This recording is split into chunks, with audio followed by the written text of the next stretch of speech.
Hi YouTube, Polly and I are back for another video. She's been a little crazy today. We're sitting in Vegas, TA, South TA. There's only one TA. And we just delivered yesterday in Santa Fe Springs, California. We picked that load up from Iowa, Weaver, Iowa. We're picking back up again tomorrow. And we're heading to New Buffalo, Michigan, delivering next week. And Bird, what are you doing? What? She's being very loud and obnoxious. She has something to do with that top bunk. I don't know what's up with this bird in the top bunk. Hey, what are you doing? Come here. Don't you want to say hi to everybody on YouTube? So, I want to talk to you guys a little bit about Landstar. Landstar is a very good company to work for. I personally work for Express America, which is their straight truck division / sorry,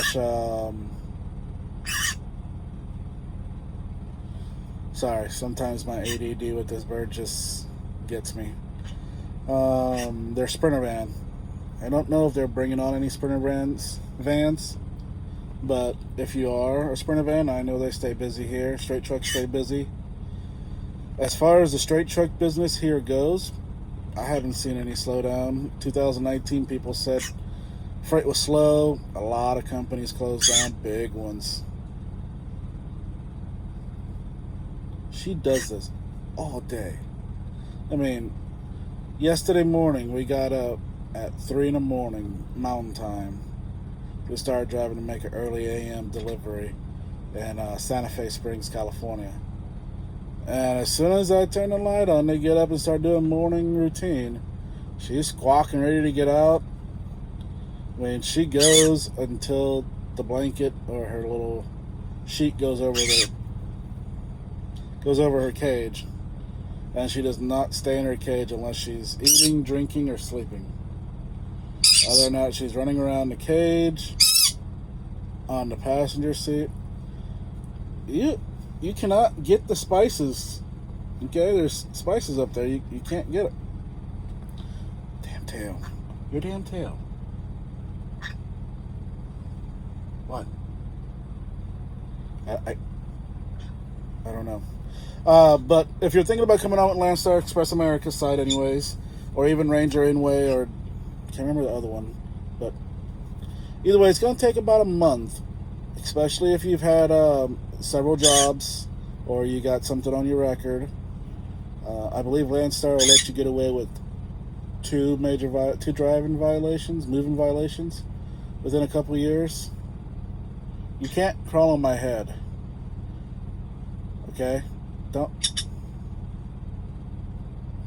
If you are thinking about getting a bird too, they can be a little bit of a nuisance sometimes, but they're fun. I wouldn't trade this little turd in for nothing. Nothing against dogs, but I think they're better than dogs, at least on the road.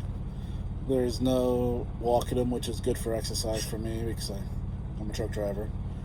And I don't know, she doesn't piss on a bed, so, and she doesn't sleep in the bed with me neither, so I don't have to share a bed with a dog or a bird.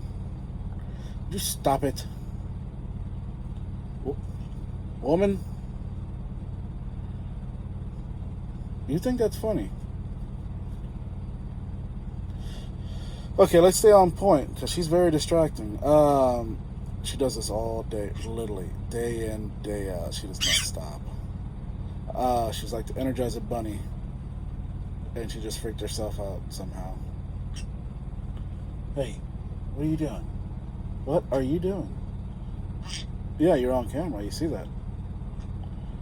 Are you just showing off in front of the camera? That wasn't very nice. That's my ear. Well, thank you.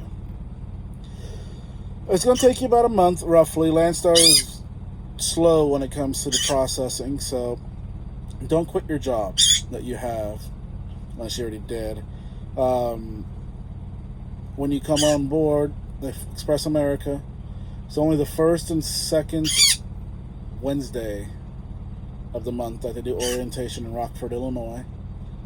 And it's a 2-day orientation where they'll put stickers. You don't have to get the big star and Landstar on the side of your truck, but you do have to get Landstar Express America stickers on the side of your truck, on top of your DOT. They're not very large, so you don't have to have your whole truck stickered up like every other company out there. Panther, Tri-State, FedEx, just anybody. Landstar doesn't require you to put their giant sticker on the side of your truck. So that's kind of nice, especially if you're an owner-op. But I have the Landstar sticker on my truck. Are you playing peekaboo?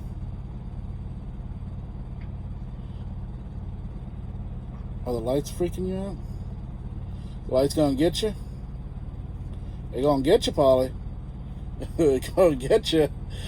Don't fall down. Don't fall down. Don't. And then after that, when you come on board, they'll briefly teach you how to run the load board. If you're coming from a dispatch company, it's going to be a little difficult waiting on a phone call all day for a load. If you don't hit that load board and put your criterias and load alerts, you're not going to make it. You have to look for loads. You can't just depend on that phone ringing. You got to call too. So you will need some type of smartphone or laptop or tablet like I have. I have an iPad. But I'd say maybe 10% of my loads come off the load board. The rest come through my agents that I know, that I've built up for a while, that they don't post loads on the board too often, only when they're desperate after they've gone through their list of regular drivers and they can't find nobody. But for Express America, I'll go ahead and tell you some of the money I've made. My very first year, which was the... You excited there? The very first year, and mind you, this was only 3 months into my trucking career, because I went from the oil field and being started off as a backup hand on a drilling rig, went up to chain hand, derrick hand, and driller, and then changed course to logging, wireline logging for open hole and case hole. I worked my way from a driver, was where I got my first CDO, and then got trained as an open hole field engineer for a company called LogTech first, and then they got bought out by Pioneer. Don't got anything nice to say about Pioneer, but LogTech itself was a very good company, good owners, family owned, until they sold to Pioneer. And then after the big oil field crash, I went to trucking. I saw FedEx Custom Critical, actually. And I didn't want to spend the money to buy a truck, so I went to drive for an owner. I'm not going to give his first name, but Mr. Johnson is what I'm going to call him. His last name is Johnson. He's a doctor, actually. Doctor, I'm not going to say where, but if you're watching this, you know who you are. And I worked for him. It was my break into this business. And then realized that I need to buy my own truck, and I parted ways with him, but still kept in touch with him. And that was with Panther. Went from Panther to Landstar. So I didn't have much experience in the trucking, not much at all. Not even 5 months. Maybe 3 months before I bought my own truck. 2009 Sterling. And the S was missing on the grill, so instead of it being written Sterling, the S was also, it said Turling. I didn't change it. I figured it was unique. I actually know the new owners of that truck. They're Landstar BCOs, friends of mine. And I'm actually working a deal to buy it back from them as my second truck. Currently, I drive a 2015 Western Star 4900. 82-inch sleeper, 22-foot box, APU, tri-pack, and a Welco liftgate. Nice liftgate. Very hard to do stuff when you got Twinkle Toes over here just running around with more energy than a toddler. So my first year at Landstar, I did 127 gross to the truck. My next year, I did 150-ish, 155-ish, somewhere in that range. And then I went up to 176. And I've been hovering around the 176 to 180 range ever since as a solo.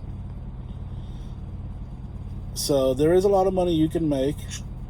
Now, I'm not going to go into detail on what the average rate per mile per year, because I'd have to go through my books and all that stuff.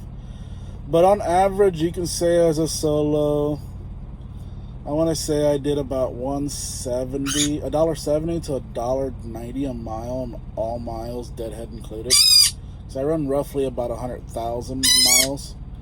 So, like this year, last year, 2019, I did 171, and I think I was just under 100,000 miles total for the year.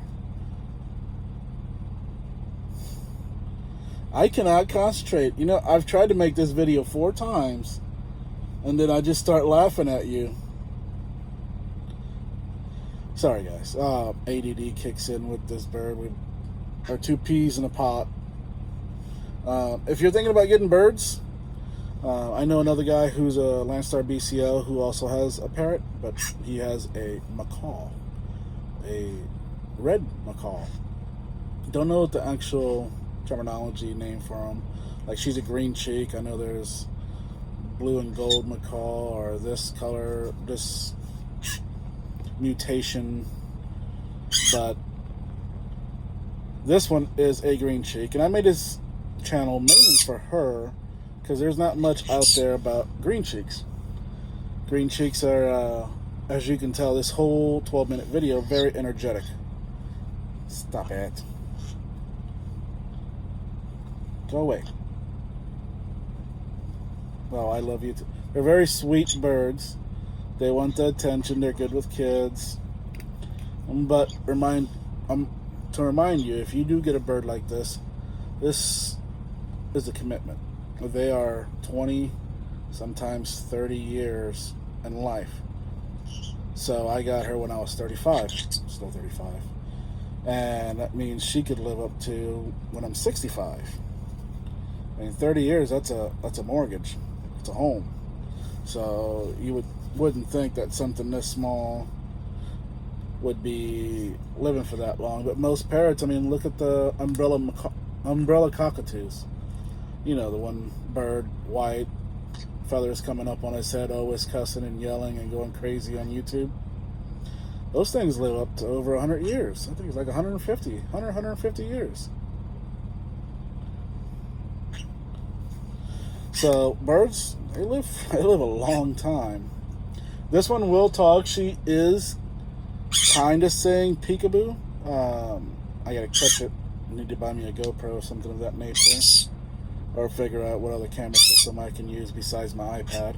You guys got recommendations on iPad or even subject lines?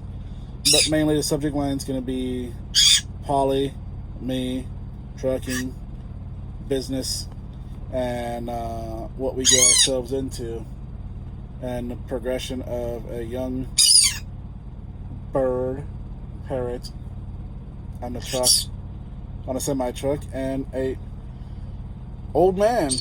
Well, I'm not old, I'm 35. So, alright YouTube, well, I've rambled long enough. We pick up tomorrow, heading up to New Buffalo, like I said. You guys have a good night, and be safe out there.